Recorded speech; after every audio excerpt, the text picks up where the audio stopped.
నమస్తే రమగారు. నమస్తే జయ. రమగారు, ఏదైనా మంచి స్టోరీ చెప్పండండి. ఒక ఊళ్ళో నారాయణరావు అని ఒక ఆయన. ఈయన ఒక నాయుడు. తర్వాతేమో షేక్ మదీనా అని ఒక అతను. తెలుస్తుందిగా పేరుని బట్టి. అంతే. వీళ్ళిద్దరూ చిన్నప్పటి నుంచి స్నేహితులు. మదీనా కొంచెం దురుసువాడు, నారాయణరావు కొద్దిగా మృదు స్వభావం. దురుసువాడైనా కూడా వీళ్ళిద్దరూ ఫ్రెండ్లీగానే ఉండేవాళ్ళు. చాలా విషయాల్లో వ్యాపారాలు అవి చిన్న చిన్న వాటాలప్పుడు కలిసేవాళ్ళు. ఏదైనా వ్యవహారం ఉన్నప్పుడు కలిసి మాట్లాడుకునేవాళ్ళు. తర్వాత ఒకళ్ళకి మీద ఒకళ్ళకి ప్రీతి ఉండేది. ఇంకా ఇంకా ఎలా ఉండేదంటే, నారాయణరావు ఏదైనా యాత్రలకు వెళ్తే తన పొలం పుట్ర వ్యవహారాలన్నీ ఈ మదీనాకు అప్పచెప్పేవాడు.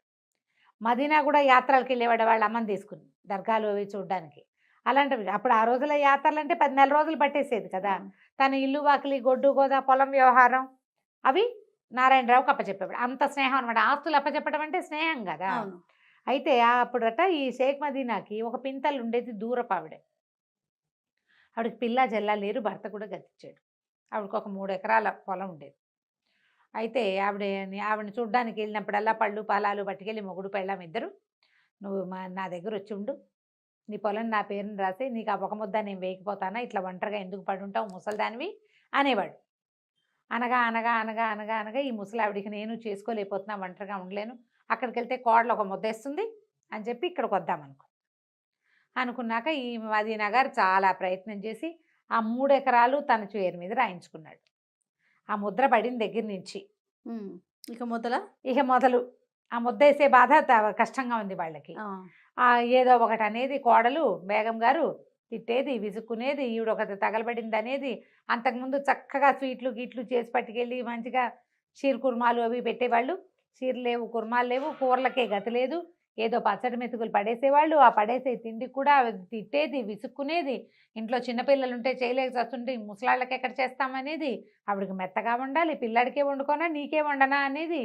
నానా రకాలు, ఎన్ని రకాలో, ఎంత విసగటో. ఒక మనిషి వచ్చి అదనంగా మన ఇంట్లో ఉంటే ఆ మనిషి పని చేయదు, వేళకి దానికి అన్నం పెట్టాలి అంటే ఎంత కష్టమో.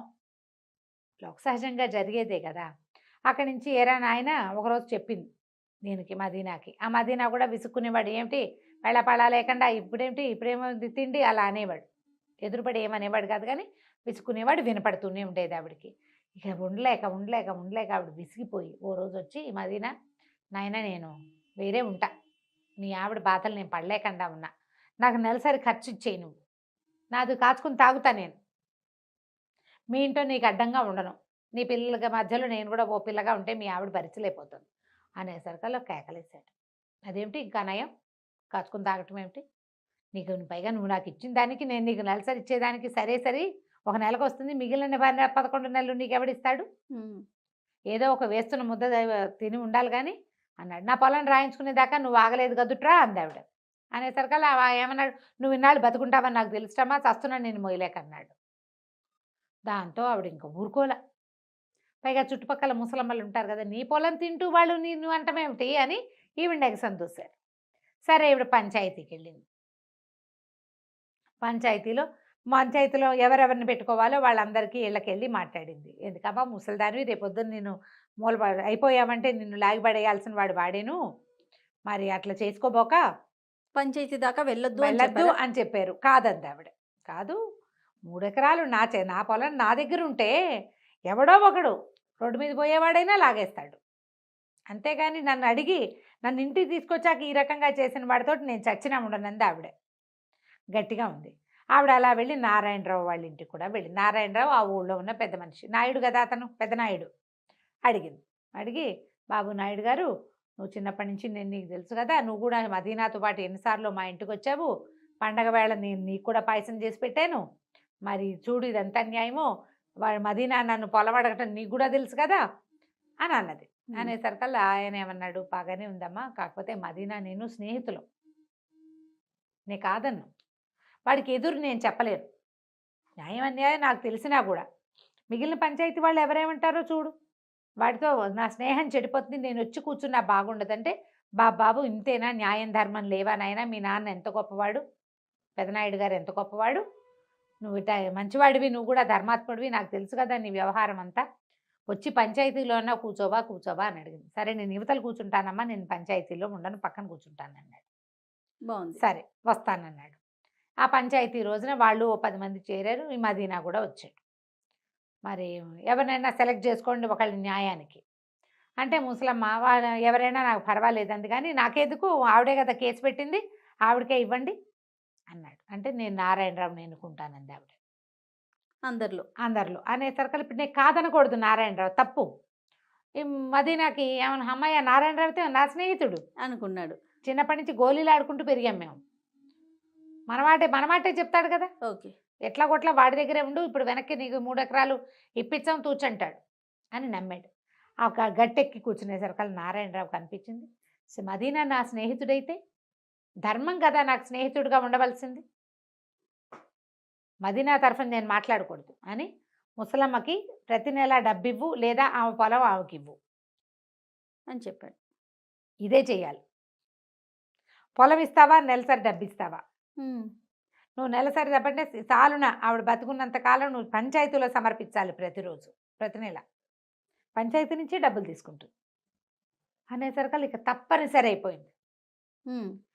ఏ పొలం అయితే ఈవిడ పేరు తన పేరు మీద మార్పించుకున్నాడో అది కూతురికి కట్నంగా ఇస్తానని ఒప్పుకున్నాడు ఎవరికో. ఇప్పుడు అది ఇవ్వలేడు. నెల నెల ఒక 5 రూపాయలు 4 ఆ రోజుల్లో రూపాయలే కదా, ఓ 3 రూపాయలు తెచ్చి ఇక్కడ పెట్టాలి. ముసలమ్మ ఆవిడ కాచుకుని తాగుతుంది వాళ్ళతో సంబంధం లేకుండా.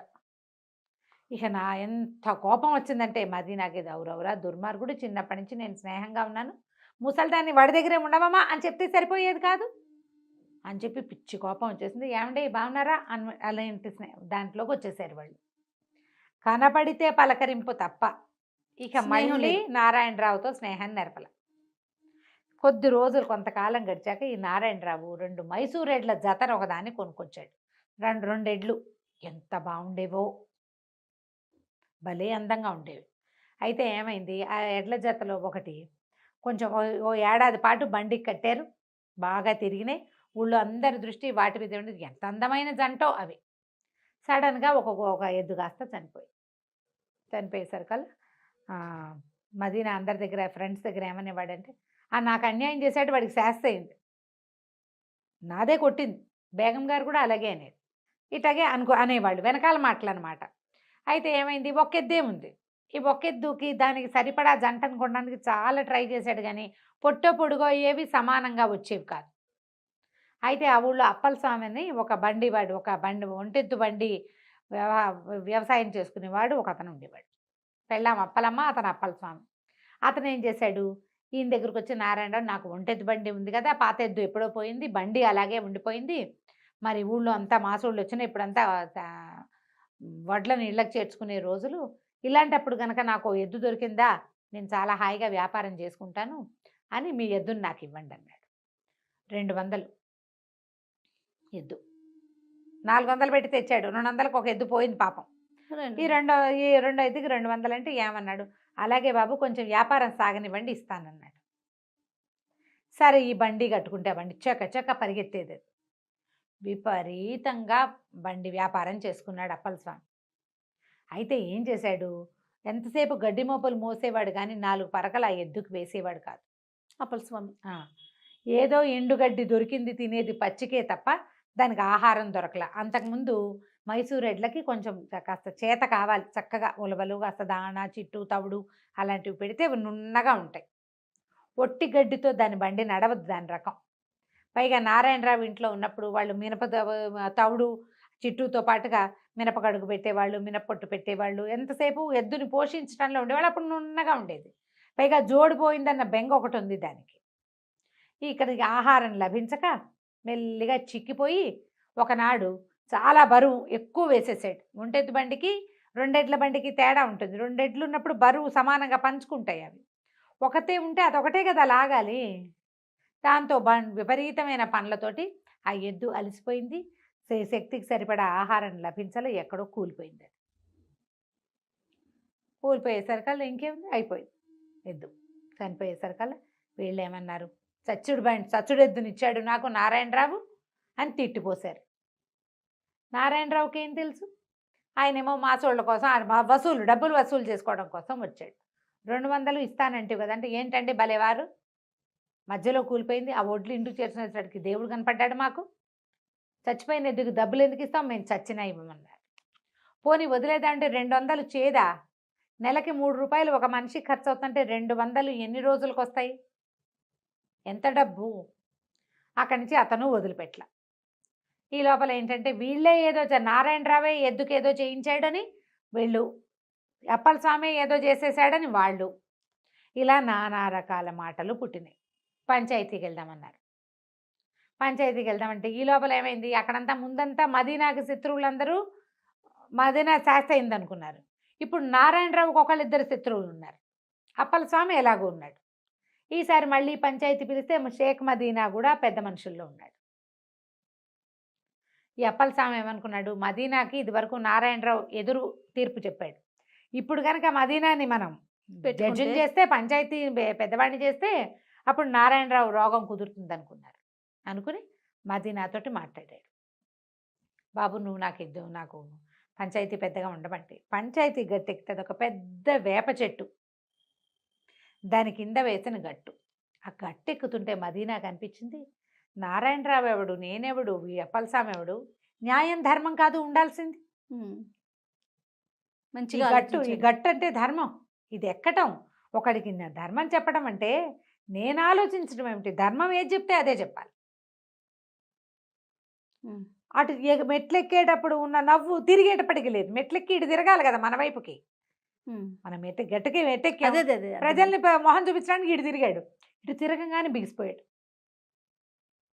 నారాయణరావు ఎద్దు అప్పలస్వామి తీసుకున్నాడు. ఈ 1-2 నెలల నుంచి అతను ఎంత వ్యాపారం చేశాడో ప్రపంచానికి తెలుసు.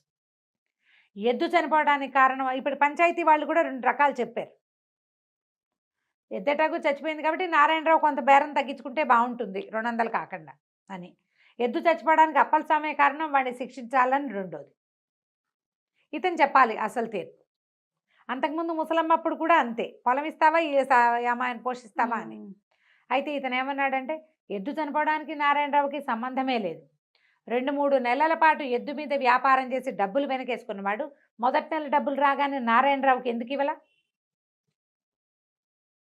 ఎద్దుకు ఆహారం పెట్టకుండా చంపేసినందుకు మనకు సంబంధం లేదు, ఆ పాపం వాడిది, దాంట్లో ఎవరూ భాగం తీసుకోరు. నారాయణరావుకి 200 కట్టి తీరవలసిందే. పంచాయతీ చెప్తే ప్రభువు చెప్పినట్టే అంతే. ఈ పంచాయతీ గట్టు దిగిన ఆ మదీన వెళ్ళి నారాయణరావుని కావలించుకున్నాడు. నన్ను క్షమించు, ధర్మంలో ఉన్న విలువ ఏమిటో గట్టి ఎక్కాక కానీ నాకు అర్థం కాలేదు. ఆనాడు నువ్వు నా వైపు వహించలేదని నేను అనుకున్నాను, ధర్మం వైపు వహించావని నాకు ఇవాళ అర్థమైంది అని చెప్పి అప్పటి నుంచి మళ్ళీ స్నేహంగా ఉండటం మొదలుపెట్టారు. ధర్మానికి ఉన్న విలువది, దాని వైపు నిలబడ్డవాడు కాలక్రమానైనా వాడి ధర్మం ఏమిటో మిగిలిన వాళ్ళకి అర్థమవుతుంది. బాగుంది కదా కదా, చాలా బాగుంది రమ్మగారు. నమస్తే రమ్మగారు. నమస్తే జయ. విక్రమ బేతాల కథలు ఏమైనా చెప్పుకుందామండి. పట్టువదలని విక్రమార్కుడు శ్మశానంలోకి మళ్ళీ నడిచాడు, చెట్టెక్కాడు, కళేబరాన్ని భుజం మీద వేసుకున్నాడు, మళ్ళీ బయటికి నడుస్తున్నాడు. భేతాళుడు బాడీని ఆవహించుకుని ఉన్నాడు కదా, అతను మాట్లాడుతున్నాడు. రాజా నీ ఓపిక్కి, నీ పట్టువదలని తనానికి చాలా మెచ్చుకుంటాను నేను. మార్గాయాసం తెలియకుండా ఒక కథ చెప్తాను విను అన్నాడు. పూర్వం ఒక పల్లెటూరులోనట ఒక ముకుందుడని ఒక కుర్రవాడు ఉండేవాడు, ఒక రైతు బిడ్డ. వాళ్ళ నాన్నకి బోల్డంత వ్యవసాయం ఉండేది. వీడికి ఏమిటో చేసి ఏదో అయిపోవాలని ఉండేది పాపం. మంచి సాహసవంతుడు వాడు. కానీ అతనికి అక్కడ పెద్దగా స్కోప్ లేదు. ఆ ఊళ్ళో బోల్డని పొలాలు అవి ఉండటంతో రైతు పనే చేయవలసి వచ్చింది, పొలం పనులకే వెళ్తూ ఉండేవాడు. అయితే వీళ్ళు ఉన్న ఊరు చారిత్రకంగా చాలా ప్రసిద్ధికెక్కిన ఊరు. అక్కడ బోల్డని శాసనాలు అవి ఇవి బోల్డని ఉన్నాయి. అదే ఆ ఊరిని చూడడానికి బయట ఊళ్ళ నుంచి బోల్డంతమంది వచ్చేవాళ్ళు. అనేక రాజ్యాల నుంచి ఆ పాడుపడిన కోటలు, తర్వాత ఆ శాసనాలు, ఆ విగ్రహాలు, ఆ తవ్వకాలలో పాల్గొనడానికి చాలామంది వస్తే వాళ్ళందరితోటి మాట్లాడేవాడు. గొప్ప గొప్ప వాళ్ళు కూడా వచ్చేవాళ్ళు. అయితే ఆ వచ్చిన వాళ్ళందరితోటి మాట్లాడుతుంటే వీడికి ఏమనిపించేది, ఏమిటి వీళ్ళు ఏమంతా తెలివిగల వాళ్ళు కాదు, వీళ్ళకంటే నేనే తెలివైన వాడిని, వీళ్ళు అదేదో దేశంలో మహా పేరు కనిగిన వాళ్ళని ఇక్కడ వాళ్ళు చెప్తుంటారు, మనకెందుకు రాలే పేరు అని అనిపించేది. సరే ఒక 2-3 సార్లు వాళ్ళతో వీళ్ళతో మాట్లాడితే వాళ్ళలో ఒకళ్ళిద్దరు ఏమన్నారు, ఈ పల్లెటూళ్ళలో ఉంటే ఏం పేరు వస్తుందో, నగరాలకు వెళ్తే పేరు వస్తుంది ఎక్కడైనా, పెద్ద ఊళ్ళలో ఉంటే కదా గుర్తింపు, చిన్న ఊళ్ళో నువ్వు ఏం చేసినా ఇదే చేత, అంతకంటే ఏముంది, నీకేం గుర్తింపు లభిస్తుంది అన్నారు. తండ్రి వద్దుగాక వద్దన్న ముకుందుడు వినలా. కాదు నాన్న, పేరు తెచ్చుకోవాలి, కీర్తికాంక్ష, గొప్ప పేరు తెచ్చుకోవాలి ఎలాగైనా అని చెప్పి బయలుదేరి వెళ్ళాడు. అడవిదారిలో నగరానికి వెళ్తుంటే ఒక దొంగ అటకాయించాడు. వీరేంద్రుడు వాడి పేరు. ఆ వీరేంద్రుడు సహజంగానే సాహసి కదా, పైగా పేరు తెచ్చుకోవాలన్న కండూతి ఎక్కువ ఉంది వీడికి. వీడేం చేశాడు, కత్తి దూసి వాడి మీద పడ్డాడు. హోరీ కొట్టేసుకున్నారు. దొంగ ఓడిపోయాడు, ముకుందుడు గెలిచాడు. దొంగ కింద పడిపోయి ఏమన్నాడంటే, 10 ఏళ్ళుగా దొంగతనం చేస్తున్నాను ఈ అడవిలో, నేను ఎవ్వడు నన్ను ఎదుర్కొన్న సాహసే కనపడలా. నువ్వు భలే గొప్పవాడిపోయి అంటే, నువ్వు కూడా గొప్పవాడివే, 10 ఏళ్ళ నుంచి ఈ పని చేస్తున్నాను, నేను ఎవ్వడు పట్టుకోలేదంటే నువ్వు ఎంత గ్రేట్, చాలా గ్రేట్, బాగుంది. నేను ఈ దొంగతనం నేర్చుకుంటా, నీ పేరు మా ఊళ్ళో కూడా ఉంది, వీరేంద్రుడు అనే గజ దొంగ అని చెప్పి నాకు దొంగతనం నేర్పిస్తావా అని అడిగాడు. పేరు తెచ్చుకోవడానికి ఏదైనా సరే, వీరేంద్రుడు నీకు దొంగతనం నేర్పిస్తాను, నాతో ఉండమన్నాడు. వీడేదో తీసుకెళ్ళిన సామాన్లు అవి పెట్టుకుని వీరేంద్రుడితోటి ఆ అడవుల్లో చెట్ల కింద ఉండడానికి వెళ్ళిపోయాడు. తర్వాత వీళ్ళు సమీప గ్రామాల్లో దొంగతనానికి పోయేవాళ్ళు. ఓ రోజు ఒకళ్ళ ఇంట్లోకి ప్రవేశించారు. అస్సలు నిశ్శబ్దంగా వీరేంద్రుడు తలుపు తీయటము, తాళం కప్ప ఓడదీయటం చూసి ఆశ్చర్యపోయాడు. అమ్మ బాబోయ్, వీడికి ఎంత ప్రతిభ ఉంది, మనకి రాదే ఈ విద్య, వీడి దగ్గర ఈ విద్య ఉంది కాబట్టి వీడికి అంత పేరు. చెడ్డ పేరు ఏదో ఒకటి, పేరు అయితే పేరే కదా, చెడ్డ అయితే చెడ్డ, మంచి అయితే మంచి. సరే, అన్ని సామాన్లు మూటగట్టారు ఇద్దరు కలిసి. వచ్చేస్తుంటే ఇంకో గది దాటుతుంటే అక్కడ ఒక ఛాయాపటం ఒకటి, ఛాయాచిత్రపటం ఒకటి కనపడింది. ఇతను తెల్లబోయాడు వీరేంద్రుడు. గబగబా పెట్టే సామాన్లన్నీ వెనక్కి పెట్టాయన్నాడు. అనేసరికి ఎందుకు ఇంత కొట్టేశాం, ఈ సొమ్మంతా మంది, మన ప్రతిభకి తార్కాణం ఇది. ఇంతమంది ఉన్న ఊళ్ళో ఒక ఇంట్లోకి ఇంత నిశ్శబ్దంగా లోపలికి వెళ్ళి పిల్లుల కంటే నిశ్శబ్దంగా ప్రవర్తించి ఇంత చేసి ఇది మన ప్రతిభకి గీటురాయి సొమ్మే కదా అంటే, కాదు, ఆ పటంలో ఉన్న ఆవిడ చూడు, ఒకప్పుడు నేను అడవిలో దెబ్బలు తగిలి పడిపోతే పాపం ఈవిడే మంచినీళ్ళు పోసి మందేసి నన్ను రక్షించింది. నేను ఒట్టు పెట్టుకున్నా, నాకు సహాయం చేసిన వాళ్ళ సొమ్ము పూచిక పుల్ల కూడా నేను ముట్టుకోలేను నేను, అందుకని మొత్తం సామాన్లన్నీ వెనక్కి పెట్టేయాలన్నాడు. ఈ ముకుందుడికి నచ్చల. ఓహో, వీళ్ళకి కూడా కీర్తి లేదనమాట, ఇంత దొంగతనం చేసి వదిలిపెట్టేసినాడంటే వీడు కాదు, వీరేంద్రుడిని వదిలిపెట్టేసి నగరం వైపుకి ప్రయాణం చేశాడు. అయితే ఏమైంది, ఒక న్యాయాధికారి ఇంట్లో బస కుదిరింది. ఆయన ఏమన్నాడంటే, నీకేదైనా నీ పని కుదిరేదాకా మా ఇంట్లో ఉండమన్నాడు. ఈ న్యాయాధికారి గారి ఇంటికి దగ్గర చక్రధరుడు, ఆయన సైన్యాధిపతి, ఆయన ఇల్లు. చక్రధరుడు మహావీరుడు అని చెప్పుకునేవారు ఊరంతా. ఓ చక్రధరుడు గారి సందులోనే నువ్వు ఉండేది అనేవాళ్ళు. ఆ సందుకే చక్రధరుడి పేరు. వాడేమిటో వాడి సంగతి చూడాలి. సరే, ఏం చేశాడు, ఒకనాడు చక్రధరుడు రోజు సాయంకాలం వ్యాయాలకు వెళ్తాడు, ఎక్కడికో మన తోటలోకి వాకింగ్కి వెళ్తాడు. వీడు పోయి చీకటి మాటను కత్తిపుచ్చుకుని ఆయన మీద పడ్డాడు. ఇద్దరు కలిసి యుద్ధం చేశారు. కత్తిపుచ్చుకెళ్ళేసరికి, ఎవరు పోయి నువ్వు ఎందుకు పడుతున్నావు అంటే, నిన్ను గెలిచి నేను పేరు తెచ్చుకోవాలనుకుంటున్నాను, నిన్ను గెలవడం కోసం వచ్చానన్నాడు. మరి ఇట్లా ఎందుకు, నలుగురు ముందు చేద్దామంటే ఒకవేళ నేను ఓడిపోతే చెడ్డ పేరు వచ్చేస్తుంది, నీ మంచి పేరు నీకే ఉంటుంది, అంతే. అందుకని ఓడిపోకుండా అసలు నీ శక్తి ఏమిటో తెలుసుకోవటం కోసము నేను ఇక్కడ యుద్ధం చేయడానికి వచ్చానన్నాడు. ఇద్దరు కలిసి యుద్ధం చేసి చక్రధరుడు ఓడిపోయాడు. ఓడిపోతే సరే, ఇప్పుడు బాహాటంగా పెట్టుకోవచ్చు అనేసరికి చక్రధరుడు అన్నాడు, అట్లా కాదు, నువ్వు గురువు దగ్గర నేర్చుకున్న విద్య కాదు నీది, నీ దగ్గర ఏదో ప్రత్యేకత ఉంది, మరి అప్పుడు నువ్వు నా దగ్గర ఉండు, నీ ప్రత్యేకత నేను కూడా నేర్చుకుంటా అన్నాడు. దానివల్ల నాకేమొస్తుంది అన్నాడు ఈ అబ్బాయి. ఏమొస్తుందంటే, ఏముంది, నీకు నెలకు 100 వరహాలు జీతం ఇస్తా, 1000 వరహాలు నా దగ్గర ఉండు. బాగానే ఉంది కదా. చక్రవర్తి దగ్గర సైన్యాధిపతి చక్రధరుడు దగ్గర ఉద్యోగము అంటే మరి మనకి పేరే, అంతే. దానితో జీతం కూడా వస్తుంది. న్యాయాధికారిలో నుంచి చక్రధరుడు ఇంట్లోకి మారాడు ముకుందుడు. ఇక్కడి నుంచి రోజు యుద్ధం చేయడం నేర్చుకున్నారు ఇద్దరు కలిసి. కత్తి యుద్ధం ప్రాక్టీస్ చేసేవాళ్ళు. ముకుందుడి దగ్గర ఉన్న పల్లెటూరి మెలకు ఉంది కదా, కర్రసాము ఐడియా, అది చక్రధరుడు నేర్చుకున్నాడు. 6 నెలలు గడిచేసరికి చక్రధరుడు ముకుందుడిని ఓడించడం మొదలుపెట్టాడు. ఇప్పుడు చక్రధరుడి విద్యలో తను మేటవయ్యే అవకాశం లేదు, తనే నేర్పాడు. కానీ 6000 వరహాలు చేరాయి. సరే, ఏమనుకున్నాడు, వ్యాపారం చేసుకుందాం అనుకున్నాడు. ఇంతలో ఆ ఊళ్ళో రత్నాల సెట్ అని ఒక శెట్టి గారిని ఎట్లాగో పరిచయం అయింది. శెట్టి గారు అన్నారు, ఇలా మెలకుగా ఉండేవాడికి ఏ వ్యాపారమైనా బాగుంటుంది, మన దగ్గర బ్రహ్మాండమైన రత్నాలు ఇవాళ వచ్చినాయి చాలా తక్కువకి, ఒక 5-6 వేల వరహాలు ఉంటే దీన్ని కొనేసుకుని బిజినెస్ చేసుకోవచ్చు అన్నాడు. రత్నాల శెట్టికి ఎంత పేరో, ఆ నగరంలో ఏ సందులోకి వెళ్ళినా రత్నాల శెట్టి పేరు తెలియని వాళ్ళు లేరు, ఎంత పేరున్నవాడు. సో రత్నాల శెట్టి చేసేది కరెక్ట్ అనమాట. అది చేద్దానికి పూనుకున్నాడు. వ్యాపారం చేయటం మొదలుపెట్టాడు, బాగా సంపాదించాడు. కొన్నాళ్ళు పోయాక ఏముంది, ఇంకోటి రాడు, అంతేగా బోర్ అనిపించడం మొదలుపెట్టింది. అయితే ఏమైంది, ఈ రత్నాల సెట్తో ఉండి వ్యాపారం అన్నీ బాగా సెటిల్ అయ్యేసారు కదా. ఒకరోజు వాళ్ళ నాన్న వచ్చాడు. ఏ నాన్న ఏదైనా పని మీద వచ్చావా అని అడిగాడు. అది కాదురా, ఎప్పటి నుంచో మనం వ్యవసాయం చేస్తున్నాం కదా, వ్యవసాయంలో ఒక కొత్త మెలకువ సాధించాను, నేను ఎప్పటి నుంచో ప్రయత్నం చేస్తున్నా, ఇన్నాళ్ళకి అది సక్సెస్ అయింది. తక్కువ నీటితోటి వ్యవసాయం అది గ్రహించి ఊరంతా మొత్తం దేశమంతా దాన్ని చేయించడం కోసం నా సలహా తీసుకోవడం కోసం పిలిచారు రాజుగారు, సన్మానం చేయటానికి. నాకు రైతుగా ఉన్నవాడికి కూడా కీర్తి వచ్చింది చూడండి. సరే, నాన్నకి సన్మానం అయ్యాక మన ముకుందుడు తటాబుట్టా సర్దుకుని సంపాదించిన డబ్బంతా చేతపుచ్చుకుని నాన్న వెనకాల ఊరెళ్ళిపోయాడు. ఊరెళ్ళిపోయేసరికల్లా ఇంట్లో వ్యవసాయం చేసుకోవటం మొదలుపెట్టాడు. ఇక్కడ దాకా చెప్పాడు భేతాళుడు కథ. ఎన్ని రకాల పనులు చేశాడు, దొంగతనము, కత్తి విద్య, వ్యాపారాలు, ఇన్ని రకాలు చేసిన వాడు చివరికి వ్యవసాయంలో ఎందుకు సెటిల్ అయ్యాడు అని రాజుని అడిగాడు. రాజు అన్నాడు, దాందేముంది, మనం ఏది చేస్తున్నామో అది త్రికరణ శుద్ధిగా చేసి దాంట్లో సక్సెస్ వస్తే కీర్తి దానంతట అదే వస్తుంది. కీర్తి కోసం కొత్త పనులు చేయక్కర్లా, నువ్వు చేసే పని సరిగ్గా చేస్తే చాలు. వాళ్ళ నాన్న సాధించాడు అది. ఇప్పుడు ఈ నేల విడిచి సామె ఎందుకు, సొంత ఊరు విడిచిపెట్టి ఆ ఊరు ఈ ఊరు ఏదో తిరిగి దాంట్లో మన మించేవాడు ఇంకొకడు వచ్చి వాడిని ఓడించాల్సి వచ్చి ఈ గోలంతా ఎందుకు, మన వ్యవసాయమే మనం చేసుకుంటే సరిపోతుంది కదా. ఎలాగో తాతలు ఇచ్చిన పొలం పుట్ర ఉండనే ఉన్నాయి, సంపాదించుకున్నాడు, చాలు అనుకున్నాడు ముకుందుడు. కీర్తికండూతి చాలు, ఇప్పటిదాకా చాలా చేసాం, కీర్తికాంక్ష నెరవేరింది, ఇక తండ్రి చేస్తున్న పనిలో నిలబడి కీర్తిని సంపాదిద్దాం అనుకుని ఆ కీర్తి తనకు చాలని సాటిస్ఫై అయ్యి వెనక్కి తిరిగి వచ్చేసాడు. చూడు ఎంత పాయింట్ బాగుంది.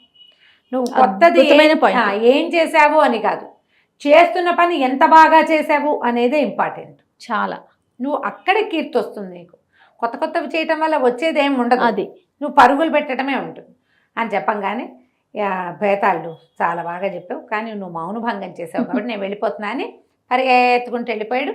మళ్ళీ రాజుగారు వెనక్కి తిరిగి నడవడం మొదలుపెట్టాడు. కథ కంచికి మనం ఇంటికి. నమస్తే అండి. నమస్తే జయ. నమస్తే రమ్మగారు. నమస్తే జయ. మంచి చందమామ కథ ఒకటి చెప్పటం గారు. చందమామలో 1950 ఆ రోజుల్లో కథలు భలే బాగుండేవి జయ, భలే మంచి మంచి కథలు వచ్చాయి.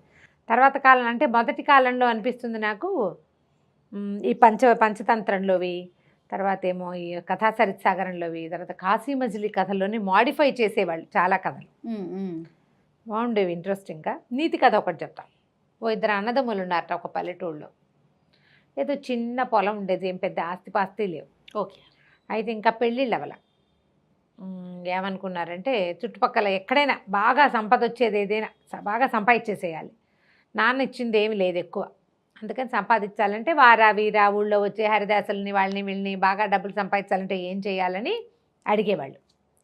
ఒక్కళ్ళు ఒక్కటి ఏవో చెప్పేవాళ్ళు, కొన్ని ఫీజిబుల్గా ఉండేవి, కొన్ని ఉండేవి కాదు. ఇప్పుడు మన వ్యాపారాలు డజన్ల కొద్దీ వింటాం. అవును. ఏదో ఒకటి నచ్చుతుంది, అది దిగడం కష్టమని అది మానేస్తారు చాలామంది. 100ల కొద్దీ కథలు వింటే ఓ కథ నచ్చుతుంది ఒక సినిమాకి కదా. వ్యాపార మార్గాలు కూడా అంతే, 100 వ్యాపారాలు వినాలి, విన్నాక అందులోంచి ఒకటి మనం సెలెక్ట్ చేసుకోవాలి, అది మనం చేయగలమో లేదో చూసుకోవాలి చాలా. అయితే ఏమైందంటే ఈ మన ఆ ఊరి మున్సబ్ గారింటికి, అంటే అప్పట్లో కరణం గారు ఉండేవారు, మున్సబ్ గారు కరణం గారింటికి ఎవరో చుట్టాలు ఆయన వచ్చాడు. ఆయన సాయంత్రం అయ్యేసరికల్లా పిచ్చాపాటి మాట్లాడుతూ వాకిట్లో కూర్చునేవాడు. ఆ కూర్చుని ఆయన ఏం చెప్పాడంటే, ఇక్కడికి వారం రోజులు ప్రయాణిస్తే, 4-5-6 రోజులు ప్రయాణిస్తే వచ్చేటువంటి అదేదో ఒక కొండ, మబ్బు కొండ అంటారు, ఆ కొండ మీద లోయలో బంగారం ఉందని తెలుసుట ఆయనకి. మా ఊళ్ళలో చాలామంది ఆ కొండెక్కి బాగుపడ్డారు. అలాగని మా ముత్తాత చెప్పేవాడు, లేదా మా తాత చెప్పేవాడు.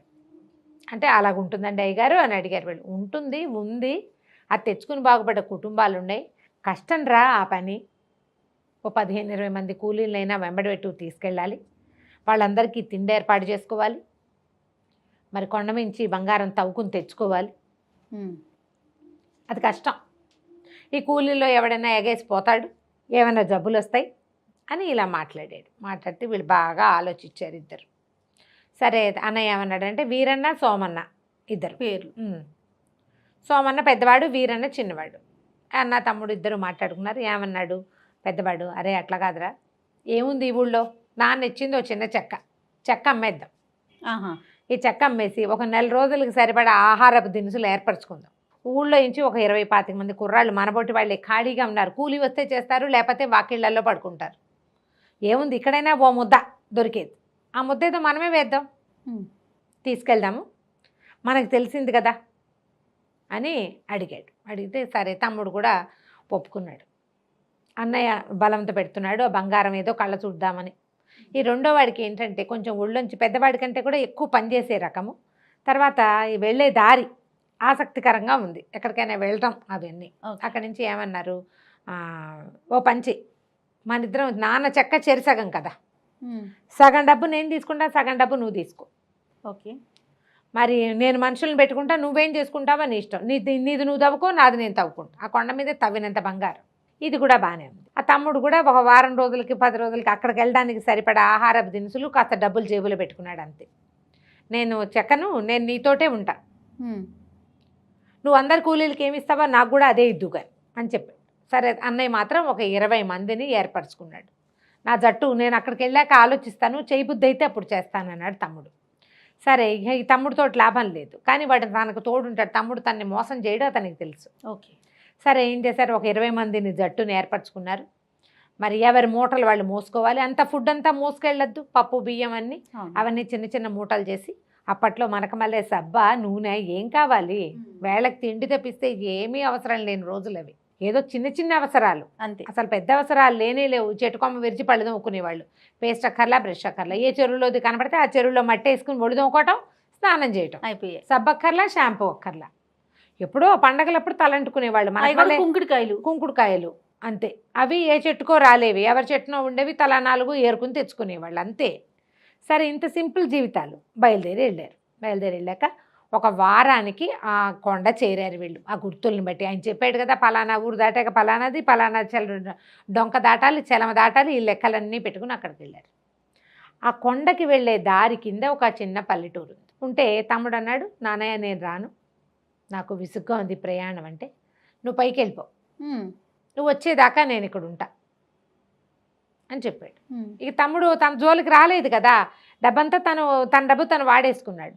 ఈయన ఏం చేశాడు, ఈ అన్నయ్య సోమన్న ఈ మొత్తం జనాలందరినీ వేసుకుని ఆ కొండ మీదకి వెళ్ళాడు. ఈ కింద ఊళ్ళో ఉన్న ఈ తమ్ముడు ఏం చేశాడు, ఆ ఊళ్ళోకి వెళ్ళాడు. ఊళ్ళోకి వెళ్తే ఏదో కాస్త పాడి పంట ఉన్న చిన్న ఊళ్ళు అవి. చిన్న ఊళ్ళో అయితే మున్సబ్ గారింట్లో వాకిట్లో కూర్చున్నాడు. ఏ ఊరు అబ్బాయి ఏంటి అంటే, ఊరికేనండి ఊపిసిపోక మేము బయటకు వచ్చాము అని చెప్పాడు. ఆయన అన్నాడు, మరి నేను చిన్న పని ఉంది సహాయం చేస్తావా అంటే చేస్తానన్నాడు. ఆయన బండి కోసం చెక్కలు కొట్టించుకుంటున్నాడు. ఈ అబ్బాయికి ఆ పనులు తెలుసు. సరే ఎందుకండి కూలీ అయ్యగారు, అన్నం పెట్టండి నేను చేస్తాలేంటి అని చెప్పేసి కూలీని పంపించేసి తనే ఆ బండి కొట్టి పెట్టాడు. సరే బండి చక్కగా వాటంగా కుదిరింది. మరి వీళ్ళింట్లో వాళ్ళే అన్నం పెట్టారు 2 పూట్ల. గొడ్లను బయటికి తీసుకెళ్ళాడు. వాళ్ళకి వాకిట్లో చేదాం నువ్వు ఉంటే చేదేసి నీళ్ళు తోడు పెట్టాడు. ఆయన అన్నాడు, అబ్బాయి నువ్వు మంచి చురుకైన వాడివిగా ఉన్నావు, మరి ఏదైనా ఒక 10 రూపాయలు ఉంటే మీ ఊరు పోయి తెచ్చుకో, పొలం ఇప్పిస్తాను, నువ్వు కౌలుకు తీసుకుందు కానీ అన్నాడు. అంటే ఊరెళ్ళక్కర్లేదండి, నా దగ్గర డబ్బులు ఉన్నాయి, నేను వచ్చేటప్పుడు తెచ్చుకున్నానని. ఏం చేశాడు, ఆయన 1 ఎకరం భూమి ఇస్తే వీళ్ళింట్లోనే అన్నం తింటూ ఆ ఎకరం భూమి సాగు మొదలుపెట్టాడు. ఎకరం సాగిస్తుంటే 4 రోజులు ఆకుమళ్ళు వేసేసరికల్లా వీడి పనితనము, ఆ పని తప్పిస్తే రెండోది చేయకపోవటము, ఇతరుల జోలికి రాకపోవటము చూసి ఈ పొలానికి పక్కనే ఉన్న ఒక చైనా ఆయన, బాబు 4 ఎకరాలు నావి కూడా ఉన్నాయి, నేను చేయలేను, నువ్వు ఇది కూడా చేసేసి నీ దాంతో పాటే మదుపు నువ్వు పెట్టద్దు, మదుపు నేను పెట్టా, పెట్టుబడి మదుపు ముందు పెట్టాల్సిన మెయిన్ అమౌంట్ నేను పెట్టిస్తానన్నాడు. అని నేను నీకు ఆకిపిస్తా, నువ్వు వాడు వేసుకో, ఇవి నీ ఎకరము ఈ 4 ఎకరాలు చూసుకోమన్నాడు. ఈ అబ్బాయి 5 ఎకరాలు ఓపిగ్గా చేసుకున్నాడు. అక్కడి నుంచి ఊళ్ళో ఎవరికి ఏ పని ఉంటే ఆ పనికల్లా వెళ్ళేవాడు. ఇతను చెరువులో మొదట ఆకుమడి వేసినప్పుడు పక్క రైతు సహాయం చేశాడు. తర్వాత నుంచి కలుపు తీయాలి, కలుపు తీసుకోవాలా, అవును, మరి చేను పైకి ఎక్కిరాక కొయ్యాలా, మళ్ళీ వాటిని కట్టేతలా, ఊడుపులు, ఇవన్నీ వ్యవహారాలు ఉంటాయి కదా, ఊడుపు ముందే చేశారు. ఇవన్నీ వ్యవహారాలకి ఇతను అందరి పనులకి రోజుకొకళ్ళకి చొప్పున సహాయం వెళ్ళి వాళ్ళందరినీ తన దగ్గరికి వచ్చేలాగా ఏర్పరచుకున్నాడు. 6 నెలలు గడిచినాయి. అన్నయ్య ఏమైపోయాడో అజాలేడు. ఇతను మాత్రం చక్కగా పండించుకున్నాడు పంట. పక్క రైతు సంతోషించాడు, మొదటి ఎకరం ఇచ్చిన కరణం గారు ఆ మున్సబు సంతోషించారు. అక్కడి నుంచి ఏం చేశారు, ఇతని వాటా ఇతనికి చక్కగా ఎకరాకి 10 బస్తాలు చొప్పున వాకిట్లోకి పెట్టి ఇచ్చేశారు. ఈయన ఏం చేశాడు, మొదట మున్సబు ఇంట్లో దిగాడుగా, ఆయన అన్నాడు, ఈ పక్కన ఉన్నారు అంత స్థలం ఖాళీగా ఉంది నాయన, చిన్న పాకే ఇసుకో అంటే అక్కడి నుంచి ఇక్కడి నుంచి అందరి చేలకి వెళ్తున్నాడా, వాళ్ళ దగ్గర నుంచి 4 కమ్మలు, వీళ్ళ దగ్గర నుంచి 4 ఆకులు చొప్పున తెచ్చుకుని ఫ్రీగా ఇస్తారు. మొత్తం అంతా వాళ్ళ దగ్గరే తేవాలంటే కొనుక్కోవాలి. 4 తాటాకులు ఫ్రీగా ఇవ్వరు. అవును. అందరికీ సహాయం చేశాడు కదా, ఒక కమ్మల ఇల్లు ఒకటి కట్టేశాడు. ఈ ధాన్యం అంతా ఆ ఇంట్లోకి చేర్చుకున్నాడు. మళ్ళీ పొలం దున్నటం మొదలుపెట్టాడు 6 నెలలకి, రెండో పంటకి. అదే కదా జరిగేది. ఇంతలో ఏమైంది, పైకి వెళ్ళాడు కదా అన్నయ్య, బోల్డ్ బంగారం దొరికింది. ఓకే. బంగారం అంతా మోసారు. బోల్డ్ అంతా సంచులు ఏర్పరిచారు. వీళ్ళు పట్టుకెళ్ళిన ఆహారం మొత్తం అయిపోయింది. ఇంకా కొంచెం అని పట్టుకెళ్ళిన సంచులన్నీ నింపుకున్నారు. చివరికి ఓపిక లేవు, తాగడానికి నీళ్లు కూడా లేవు. అదొట్టి డ్రై కొండ. ఒక చిన్న చెలం ఉంటే చెలమలో నీళ్ళే తాగారు. ఆ బంగారం మోత ఈ కొండ మీద ఇన్ని రోజులు ఉండటము, మనుషుల మొహాలు కనపడకపోవటము, మధ్య మధ్యలో అనారోగ్యాలు, ఎలా అయిపోయారంటే చస్తిమో దేవుడు అన్నట్టు అయిపోయారు. కొండ దిగి కిందకి రావడానికి వాళ్ళకి 10 రోజులు పట్టింది. అవంతా మోసుకురావద్దు. అవును. అన్నార్తులుగా అయిపోయారు. ఎవడైనా గుప్పెడు అన్నం పెడితే చాలు అన్నట్టుగా ఉంది. పొట్టిన వాళ్ళ దగ్గర ఏమైనా అన్ని బంగారపు చెక్కలు. బంగారం ఏం పెడుతుంది? అన్నం ఎక్కడి నుంచి పెడుతుంది? అదే. అక్కడి నుంచి దిగొచ్చి ఊళ్ళో ప్రవేశించారు. అన్నం పెట్టండి, బంగారం మాకెందుకు బంగారం అన్నారు వాళ్ళు. వచ్చిన వాళ్ళు ఊళ్ళో వచ్చినట్టు పూలబడిపోయి ఉన్నారు, ఏమీ లేదు. అప్పుడే పొలం వెళ్ళి వస్తున్నవాడు అన్నయ్యని చూసి, అన్నయ్య పరిగెత్తుకొచ్చాడు, వచ్చావా అంటే తమ అన్నయ్య వలవల ఏడ్చాడు, బంగారం పిచ్చితో వెళ్ళానురా, అన్నం తిని వారం రోజులైంది, ఏమీ లేదు, చచ్చిపోయేలాగా ఉన్నాం, వీళ్ళెవరు బంగారం మాకు వద్దంటున్నారు, అన్నం కావాలంటే పెట్టేవాడు లేడు, ఇక్కడి నుంచి ఎంతో నడిస్తే కానీ మన ఊరు చేరం. వచ్చేటప్పుడు యాక్టివ్గా వచ్చేసారు. అప్పుడు ఎందుకు రోజు శుభ్రంగా తిని తిరుగుతూ ఉన్నవాళ్ళు. ఇప్పుడు ఏం వెళ్తాం వెనక్కి? ఓపిక లేదు. వెనక్కి వెళ్తే ఈ బంగారం మోసుకొని చచ్చిపోతారు, వాళ్ళంత బరువు అదంతా. అనేసరికల్లా అన్నానికి ఏం లోటు అన్నయ్య, మన దగ్గర ఉన్నదంతా అన్నమేను, రెండని వీళ్ళందరినీ ఈడ్చుకుపోయాడు తన ఇంటికి. అప్పటికప్పుడు కాస్త పెద్ద పొయ్యి ఒకటి వెలిగించి, ఒక పెద్ద గుండికి పక్క వాళ్ళు ఎవరి దగ్గర నుంచో తెచ్చి అంత అన్నం వండి, కూర వండి, ఊళ్ళో ఇంచే ఒక పెరుగు పట్టుకొచ్చుకుని అన్నం పెట్టాడు. తమ్ముడు అన్నయ్య ఆశ్చర్యపోయాడు. ఎక్కడిది రండి, అంతా మందేనన్నయ్య అన్నాడు. వీళ్ళు తెచ్చిన బంగారపు సంచులు వెలవెలపోతున్నాయి. ఆ లోపల ఉన్న ధాన్యపు రాశి ముందు ఆ ఇంట్లో ఉన్నది. ఎన్ని బస్తాలో ధాన్యం ఉంది కదా, ధాన్యం మనకి ఏం భయం లేదు, హాయిగా ఉండొచ్చు. వీళ్ళకి నా 5 ఎకరాలు కాకుండా ఇంకో 5 ఎకరాలు కూడా కౌలుకి ఇస్తామంటున్నారు. అనేసరికల్లా తన్నయ్య అన్నాడు, ఒరే నేను తెచ్చిన బంగారం ఏముందిరా ఈ నల్ల బంగారం ముందు, మట్టిని మించిన బంగారం ఏదీ లేదు. ఇప్పుడు తవ్వుకొచ్చాడు, ఆ బంగారాన్ని పాత పెడితే ఏమొస్తుంది? అదే బయటకు వస్తుంది. దాంతో ఏమీ రాదు, దానివల్ల రక్తపాతాలు వస్తాయి. అవును, రక్తపాతం వస్తుంది, దానివల్ల గొడవ వస్తుంది, దానివల్ల ఇబ్బంది వస్తుంది. ఈ ఊళ్ళో వాళ్ళకి బంగారపు కొండ వాళ్ళకి దగ్గరున్నా వాళ్ళకి అవసరం లేదు, ఎందుకంటే కష్టపడి పని చేసుకుంటారు. ఈ బంగారాన్ని ఏం చేసుకుంటాం? అన్నయ్య కూడా ఇక కూలీలందరికీ చెప్పాడు, ఎవరికి ఏది కావాలంటే అది పట్టుకుపోండి. ఓకే. మీరు మోయగలిగింది ఆశగా పెట్టి చెయ్యొద్దు, మీరు మోయగలిగింది పట్టుకెళ్ళండి. ఈ ఊళ్ళలో ఏమీ బంగారం మారకం లేదు అక్కడ. కూలీలంతా 2 రోజులు అన్నం తిని ఇక్కడే తలా చెక్క పట్టుకుపోయారు. అంతకంటే పట్టుకెళ్ళలేరు, అది మోత బరువు. అన్నం నీళ్ళు ఏం పెట్టదు మధ్యదారిలో. ఊళ్ళల్లోకి వెళ్ళాక ఏదైనా కరిగించగలిగితే ఏదైనా చేయగలిగి ఆ రోజు అది. అన్నయ్య కూడా ఇంకా ఇక్కడే తమ్ముడు వెనకాలే ఉండిపోయాడు, శుభ్రంగా వ్యవసాయం చేసుకున్నాడు. ఆ ఊళ్ళోనే తేరుకో పిల్లని పెళ్లి చేసుకున్నారు, హాయిగా ఉన్నారు. నల్ల బంగారాన్ని మించిన బంగారం ఏదీ లేదు. నిజమైన బంగారం దాని విలువ దానికి ఉన్నప్పటికీ మట్టి విలువ బంగారానికి ఎప్పటికీ రాదు. ఎందుకంటే బంగారం రకరకాల సమస్యలను సృష్టిస్తుంది. అవునండి. కానీ బంగారాన్ని సృష్టించలేదు, కానీ మట్టి బంగారాన్ని సృష్టించగలదు. అందుకని మట్టికి విలువ ఇవ్వాలి, మట్టిని నమ్మాలి, గౌరవించాలి. మనం మట్టిలోనే పుట్టాం, మట్టిలోనే కలిసిపోతాం. మట్టే మన జీవనాధారం అని కనుక గ్రహించుకుని ఉంటే బంగారాన్ని గురించిన వెంపర్లాటే అక్కర్లేదు. ఎంత సంపాదించుకున్నా చివరికి మనం పోయేది ఆ మట్టిలోకి, అంతే. ఆ బంగారం మనని కరిగించదు, మన ఏం చేయదు. చాలా బాగుంది రమ్మగారు, సూపర్. నమస్తే. నమస్తే రమ్మగారు. నమస్తే రమ్మగారు, ఏదైనా చాలా పాత కాలపుటి మంచి కథ చెప్పండి. మంచి కథ చెప్ప బహుశా ఏ 40లోనో రాయబడి ఉంటాయి. ఓకే. ఖచ్చితంగా ఇది బహుశా ఆ కథల్లో అన్నీ మనకు ఎలా కనపడుతుందంటే, ఈస్ట్ ఇండియా కంపెనీ వాళ్ళ పాలన స్వాతంత్రానికి ముందు, అప్పుడు పరగణాలుగా, తర్వాత జమీందారీలుగా అలా ఉన్నాయి కదా, చిన్న చిన్న రాజ్యాలుగా. వీళ్ళంతా సంవత్సరం తిరిగేసరికి శిస్తులు కట్టాలి గవర్నమెంట్కి, అవును, కంపెనీ వాళ్ళకి కట్టాలి. అలాంటి కథలు కనపడతాయి, బాగుంటాయి, ఇంట్రెస్టింగ్గా. కొంచెం భాష బహుపురాతనమైన భాష. ఓకే. చదవాలి, గ్రాంథికం ఇంట్రెస్టింగ్, ఉంటుందా? గ్రాంథిక ఉంటుంది. పాతకాలపు మాట్లాడే భాష అన్నమాట. అయితే అందులో జగన్నాథరాజు గారని ఒక దివాన్జీ ఉండేవారు. హ్మ్. జగన్నాథరాజు గారు చాలా గట్టివాడట. అయితే ఈ దివాన్ల వల్లే, అంటే ఈ మంత్రి గారి వల్లే పరగణాలు సరిగ్గా నడిచేవి. రాజు చాలా చిన్న చిన్న కోటలు ఉండేవి, రాజుగారులు ఉండటము. తర్వాత కంపెనీ వాళ్ళతోటి వీళ్ళు కొంచెం సామరస్యంగా పోవటము, వాళ్ళకి కట్టాల్సిన డబ్బులు జాగ్రత్తగా కట్టేసి ఫ్రెండ్షిప్ చెడకుండా, ప్రాబ్లమ్స్ రాకుండా చూసుకోవటము, అలాంటివి విషయాలు చాలా కనపడతాయి ఆ కథలో.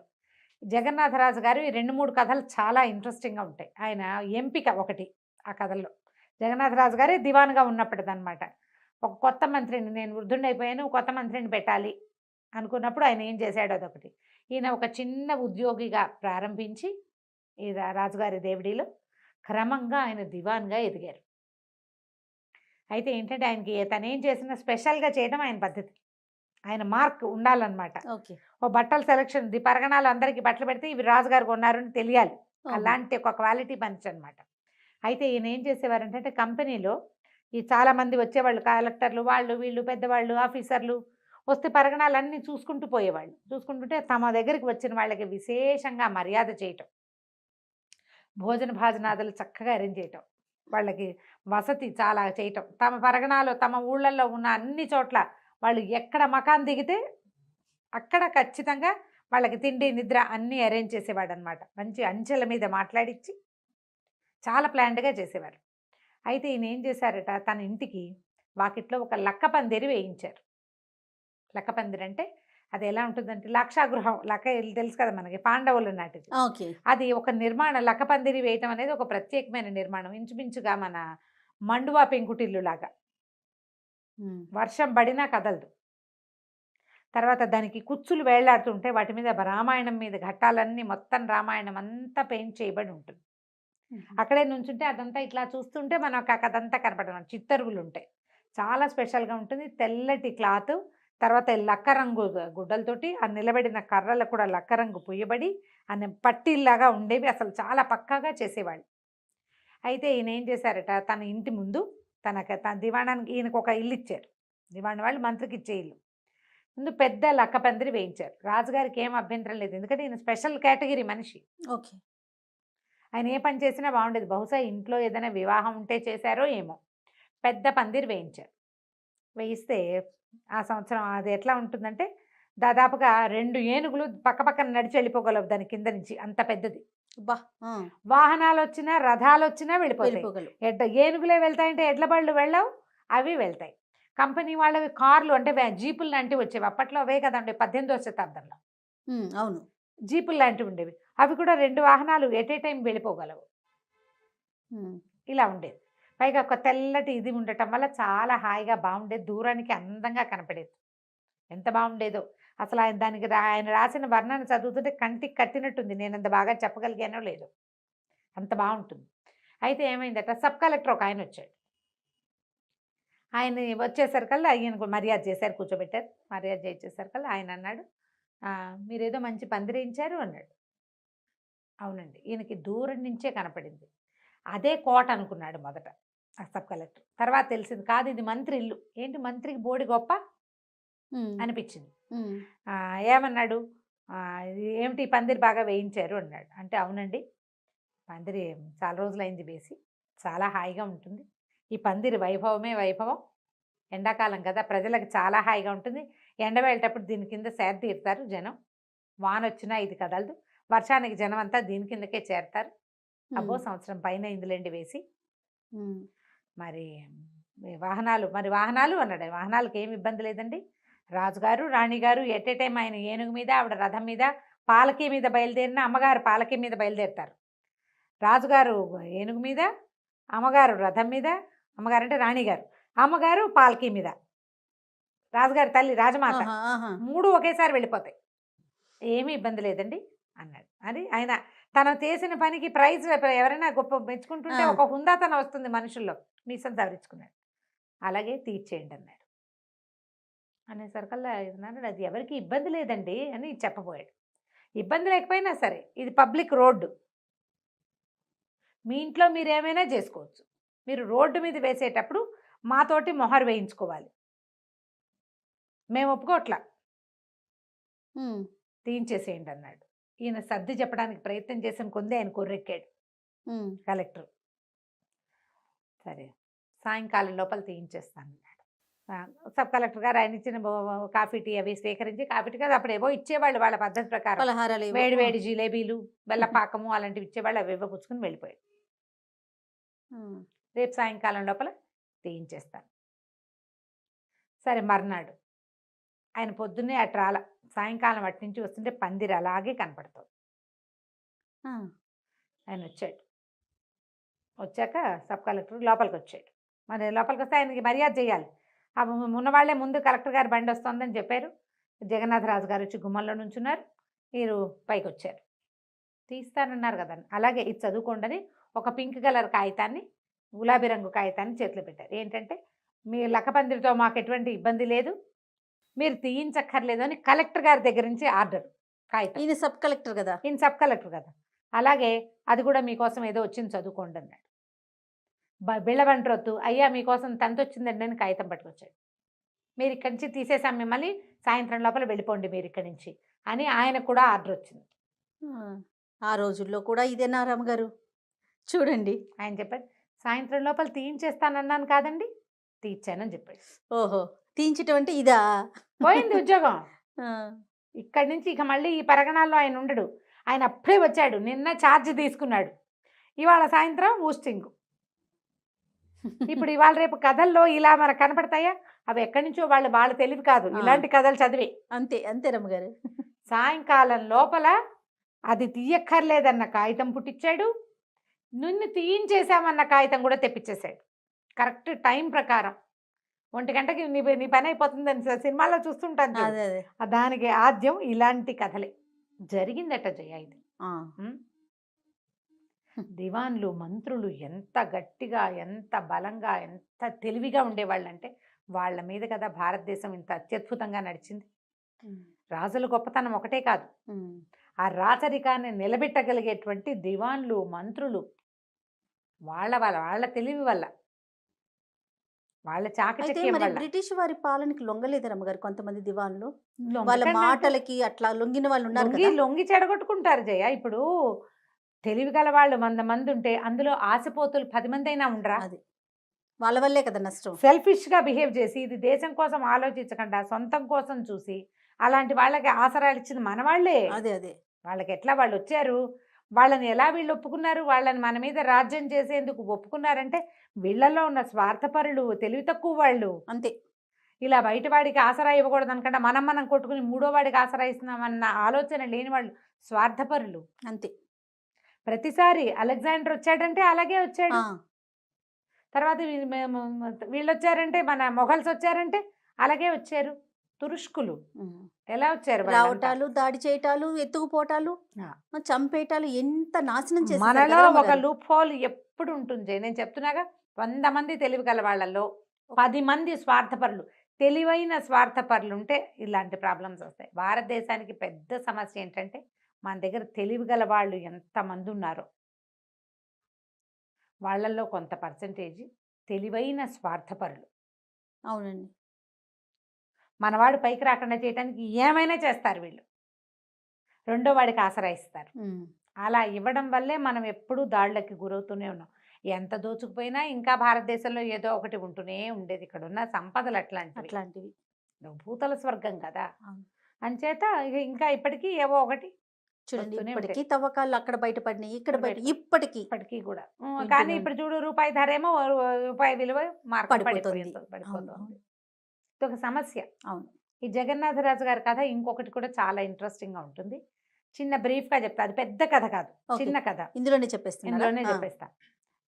రాజుగారట బాగా పెద్దవారు అయిపోయారు, ఎవరినైనా కొత్త మంత్రిని పెట్టుకుందామని చెప్పారు. కాదని ప్రభువులు బతిమలాడినా, ఈయనని వృద్ధున్నయ్యాను ఇంకా చెయ్యలేను, ముందు ఎవరినైనా తీసుకుని తర్ఫీదు చేద్దాం, వాళ్ళు తయారయ్యాకే మానేద్దామన్నారు. సరే, అక్కడి నుంచి మనకు 10 రాశారు. తెలివైన వాళ్ళు ఇలా ఉండాలి, అలా ఉండాలి, పలానాది కావాలని రాశారు. రాస్తే 100 మంది వచ్చారట. సరే, 100 మందిని చెక్కింగ్ ఈయన చూస్తూనే ఉన్నాడు. 100 మందిని ఎట్టబెట్టారు. ఆ 100 మందిలో 40 మంది తేలేరు. అందరికీ భోజనాలు ఏర్పాటు చేశారు లోపలే దేవుడి దగ్గరే చుట్టుపక్కల వీళ్ళలో ఏర్పాటు చేశారు భోజనాలశాలలో. తర్వాత ఒకరాటి సాయంకాలం వీళ్ళంతా ఆడుకుందాం అనుకున్నారట. ఆడుకుందామంటే అప్పటికే కాలేజీలు చదువులు బిఏలు 19వ శతాబ్దపు తొలి రోజులు బహుశా, లేదా 18 చివరి రోజులు అనుకో. అప్పటికి వీళ్ళంతా బిఏలు చదివిన వాళ్ళు కాలేజీలో హాకీ ఆడడము అవి తెలుసుకున్నారు. కావాల్సిన ఇంతంత పొడుగు కర్రలు అవి ఇచ్చారు. మామూలు ఊళ్ళలో జనాలకు అవన్నీ ఏం తెలుస్తాయి? ప్రత్యేక కాలేజీలు అంటే ఎక్కడో మద్రాసులోనో అక్కడ ఇక్కడ ఉండేవి. వీళ్ళంతా జనాలు చేరి ఆ కర్రలతో ఆడుతుంటే ఆశ్చర్యపోతున్నారు. జనం అంతా విచిత్రంగా చూస్తున్నారు. హాకీ ఆట అయిపోయింది, ఎవరి దారిని వాళ్ళు బయలుదేరారు. ఒక చిన్న కాలం ఉందట ప్లే గ్రౌండ్కి కోటకి మధ్యలో. అక్కడ ఒక ముసలి రైతు బండి దాటించబోయాడు. ఆ బండి కాస్త అందులో కూరుకుపోయింది. ఈ పోతున్న 40 మంది వాళ్ళ దారిని వాళ్ళు పోతున్నారు. ఎవ్వరూ ఇతన్ని పట్టించుకోవాలి. ఆ వెళ్ళే వాళ్ళల్లో ఒక కుర్రాడు మాత్రం వాడికి అంతకుముందే పడ్డాడు, కాలు గట్టిగానే దెబ్బ తగిలింది, కుంటుకుంటూ వస్తున్నాడు. చూసి ఏం తాత సహాయం చేయమన్నావా అంటే, బాబు మీలాంటి పెద్దవాళ్ళు ఏం సహాయం చేస్తారండి అంటే, పర్వాలేదులే నేను ఆ మాత్రం చేయగలను, నీళ్ళలోకి దిగుతా, బండిని ఎత్తి తోస్తా, నువ్వు ఎడ్లను నదిలించు అని చెప్పి ఆ తాతని ముసలి రైతుని నొగలో కూర్చోమన్నాడు బండి మీద. ఆయన వెళ్ళి పైన ఎక్కి కూర్చున్నాడు. అయితే ఇతను గట్టిగా సాయం పట్టాడు. 2 బాగా ఊతం ఇచ్చేసరికి కల్లా బండి ముందుకు కదిలేదు. నువ్వు ఎంత చక్కటి వాడిపోయి, ఈ రోజుల్లో ఎవరు లేరు పిల్లలు, చాలా మంచి పని చేసావు నాయన, మా వాళ్ళు ఎవరన్నా వచ్చే లోపలే నువ్వు నాకు సహాయం చేసావు అంటే ఏదైనా బహుమతి ఇస్తావా మరి నాకు అన్నాడు కుర్రాడు. అనేసరికల్లా ఆయనే ఉన్నాడు, నీకేమి ఇవ్వగలనయ్యా నేను అన్నాడు. అంటుంటే అతను నవ్విన నవ్వుకి ఈయన జగన్నాథరాజు గారేమో అనిపించింది ఆ కుర్రాడికి. ఆ తాతయ్య జగన్నాథరాజు గారు అనిపించింది. కానీ ముసలి రూపంలో ఎందుకుంటాడు, ఆయన అంత వృద్ధుడు కాదు, పైగా ఈ బండి ఎందుకు వేసుకొస్తాడు, ఊరుకున్నాడు. మర్నాడు ఫలితాలు ప్రకటిస్తామన్నారు. ఫలితాలు ప్రకటించినప్పుడు ఆయన ఏమన్నాడంటే, ఈ 40 మంది అన్ఫిట్టే, వీళ్ళల్లో ఇతరులకు సహాయం చేసే గుణం లేదు. వాళ్ళు 40 సాయం పడితే అరక్షణంలో బండి వెళ్ళిపోయేది.